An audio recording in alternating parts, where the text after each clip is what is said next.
اگلا سوال کے پی کے سے بنت عنایت صاحبہ نے کیا ہے، وہ پوچھتی ہے مفتی صاحب میرا سوال یہ ہے کہ میں یوٹیوب فیس بک وغیرہ سے کچھ نہ کچھ نیا سیکھتی رہتی ہوں، مثلا سلائی، کوئی نئی زبان وغیرہ، مگر ہمیشہ خیال آتا ہے کہ یہ سوشل میڈیا بھی تو غیر ملکیوں نے بنائے ہیں اور وہ ان پلیٹ فارم پر گستاخانہ مواد بھی شائع کرتے ہیں، تو کیا ایک مسلمان ہونے کی حیثیت سے ہمارا سوشل میڈیا کا جائز استعمال بھی درست ہوگا یا نہیں؟ کیا انہوں نے واقعی معذرت کے ساتھ ایسا مواد ہٹا دیا ہے اور رپورٹ سسٹم بھی بنایا ہے؟ اس سلسلے میں رہنمائی فرما دیجیے۔ دیکھیں، یہ تو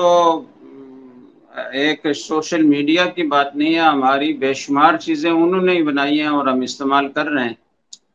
تو سوشل میڈیا کو استعمال کرنا بھی جائز ہوگا، اور اگر آپ استعمال نہیں کریں گے تو اس کا فائدے کے بجائے نقصان زیادہ ہوگا، کہ وہ تو اپنی کفریات، اپنے گستاخیاں، اپنی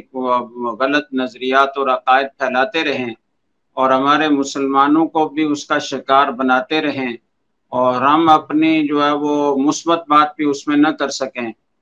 تو ظاہر ہے کہ اس سے نقصان زیادہ ہوگا، فائدہ نہیں ہوگا۔ تو اس مقصد کے لیے کہ تاکہ ہم دین کی صحیح معلومات لوگوں تک پہنچائیں اور ان کے عقائد و نظریات کی حفاظت کریں، اور جو شکوک و شبہات مستشرقین کی طرف سے، کفار کی طرف سے،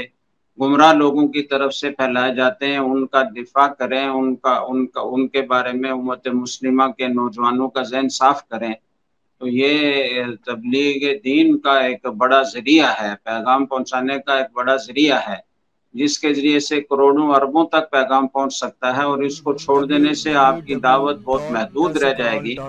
اور وہ میدان خالی ہوگا ان کے لیے، اور وہ جو چاہیں گے گمراہیاں پھیلائیں گے۔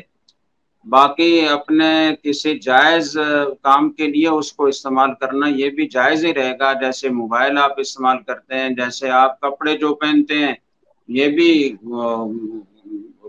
کئی دفعہ تو غیر ملکی کمپنیوں کے بنے ہوتے ہیں، اور اگر اپنے ملک کے بھی بنے ہوئے ہیں تو اس کی مشینری وہ باہری سے آتی ہے، تو کس چیز سے آپ بچ سکتے ہیں؟ ممکن نہیں ہے۔ تو اس لیے اصل تو یہ ہے کہ مسلمانوں کو اللہ تعالیٰ ہدایت دے، اور وہ اتنی سائنس اور ٹیکنالوجی میں ترقی حاصل کر لیں کہ کفار سے مستغنی ہو جائیں اور ان سے بے نیاز ہو کر اپنی پروڈکٹس ہی استعمال کریں، تو اللہ کرے کہ وہ وقت ہمیں دیکھنے کو ملے۔ فی الحال تو ممکن نہیں نظر آتا کہ آدمی کفار کی بنی ہوئی چیزوں سے بچ سکے۔